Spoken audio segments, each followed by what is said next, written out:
Apata Uye Satainment TV, your #1 birthday arena.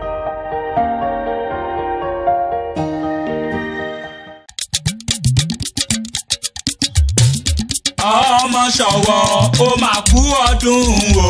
Olúwa fèyí ṣayọ̀ o. Àpátápàrà ewìdé èmi tí wọ́n kan mi nú ẹ̀ tí ó kan mi nú wọn afẹ́rẹ́gẹ́dẹ́ bí iná ikú bàbá ooru. Ìlú Ọ̀yàn lèmi ń lọ ó yẹ ẹ̀jẹ̀ àlọ́ kálọ̀ kó lóríire ọmọ rẹ tó níwà rẹ tó níláárí tó níláárí tó ní jẹ̀ríba.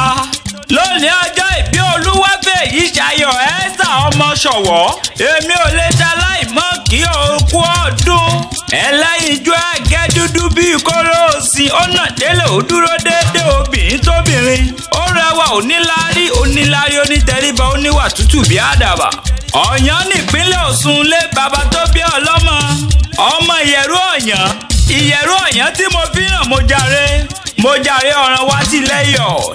Èròjáwọ̀ títà mo tà tán wọ́n ní sísan ló san Ìyẹ̀rú lóde ògbógi tí ìṣúná kankan ògbógi balẹ̀ tí ń tóògùn. Mo kí ọ àṣèyí àṣàmọ́dún sẹ́mi àríyáyá ni ti yá àríyẹ̀yọ̀ ni ti yọ̀ iná ní sàyà ná ayé ò mọ̀ fọyàyà ṣe tiẹ̀ ayé ò mọ̀ fàyọ̀ ṣe tiẹ̀ lágbára Ọlọ́run ọba mi òkè ò ní tẹ́jú lẹ̀ mọ́lẹ̀ ò ní bá wọn jójú ẹ̀sìn ò ní kú wìrìwìrì jóúnjẹ ọ̀tá rẹ lágbára Ọlọ́run ọba mi òkè ò ní kúdekú ò ní ṣubú dànù ọlọ́jọ́ òbí òní ò ní jìyà ìyà ò ní jẹ ọ́ Samuel ló ní máa kí ọ ó ní bó ti sọdún èyí wá ṣèmí ìsí lágbára Ọlọ́run ọba mi òkè happy birthday to you no? And I wish you long life and prosperity.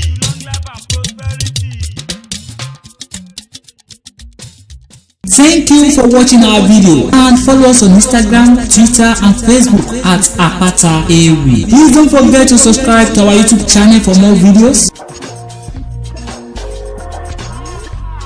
We love you.